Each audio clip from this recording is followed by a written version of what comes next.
عذاب قبر سے کیسے بچا جائے؟ الحمدللہ رب العالمین والصلاة والسلام علی سید المرسلین، اما بعد فاعوذ باللہ من الشیطان الرجیم، بسم اللہ الرحمن الرحیم۔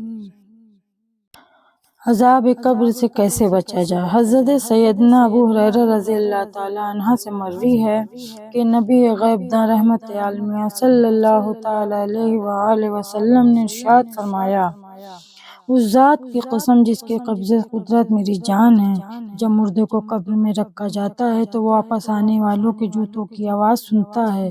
اگر مومن ہو تو نماز اس کے سر کی جانب، زکوٰۃ دائیں اور روزہ بائیں اور دیگر بھلائی نیکیاں اور لوگوں کے ساتھ حسن سلوک اس کے قدموں کی جانب آ جاتے ہیں۔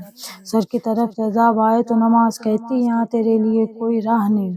دائیں سے آئے تو زکوٰۃ کہتی ہے، میری جانب سے بھی تجھے راستہ ملنے والا نہیں۔ بائیں سے آئے تو روزہ کہتا، میں تجھے یہاں سے داخل نہیں ہونے دوں گا۔ پھر عذاب قدموں کی جانب سے آتا ہے تو بھلائیاں نیکیاں اور لوگوں کے ساتھ حسن سلوک کہتے ہیں، یہاں سے بھی تجھے کوئی راستہ نہیں ملنے والا۔ پھر مردے سے کہا جاتا ہے، بیٹھ جا۔ وہ بیٹھ جاتا ہے اور اسے ایسا لگتا ہے گویا سورج غروب ہونے والا ہے۔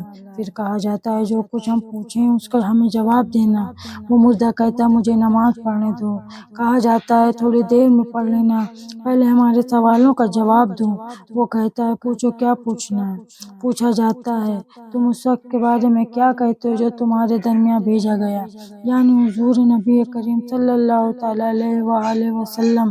مردہ کہتا ہے، وہ اللہ عز و جل کے رسول ہیں جو ہمارے رب کے ہاں سے روشن نیکیاں لائے تو ہم نے ان کی تصدیق کی اور ان پر عمل پیرا ہوئے۔ اسے کہا جاتا ہے، تو نے سچ کہا، اسی پر مر جا اور انشاءاللہ اسی پر اٹھایا جائے گا۔ چنانچہ اس کی قبر تا حد نگاہ وسیع کر دی جاتی ہے۔ حکم ہوتا ہے، جہنم کی طرف دروازہ کھولو۔ چنانچہ جہنم کی طرف دروازہ کھول کر اسے کہا جاتا ہے، اگر تو اللہ عز و جل کا نافرمان ہوتا تو تیرا ٹھکانہ یہ ہوتا۔ یوں اس کا رشک و سرور بڑھ جاتا ہے کہ میں اس سے بچ گیا۔ پھر حکم ہوتا ہے، اب اس کے لیے جنت کی طرف دروازہ کھول دو۔ چنانچہ دروازہ کھول کر اسے کہا جاتا ہے، یہ تیرا ٹھکانہ ہے اور یہ نعمت اللہ عز و جل نے تیرے لیے تیار فرمائی۔ اب اس کا کیف و سرور اور بڑھ جاتا ہے، پس جسم کو وہیں رکھا جاتا ہے جہاں سے اسے بنایا گیا تھا، یعنی مٹی میں، اور روح کو پاکیزہ فضائوں میں رکھا جاتا ہے، اور وہ پاکیزہ فضائیں ایک سبز پرندہ ہے جو جنت کے درخت پر ہے۔ جبکہ کافر کی قبر میں عذاب سر اور پیروں کی جانب سے آتا ہے تو کوئی رکاوٹ نہیں پاتا۔ کافر ڈرتا کانپتا بیٹھ جاتا ہے۔ اس سے کہا جاتا ہے، تم اس شخص کے بارے میں کیا کہتے ہو جو تمہارے درمیان بھیجا گیا؟ اسے نامعلوم نہیں ہوتا تو اسے بتایا جاتا ہے کہ حضرت محمد صلی اللہ تعالیٰ علیہ وآلہ وسلم کے بارے میں کیا گواہی دیتے ہو؟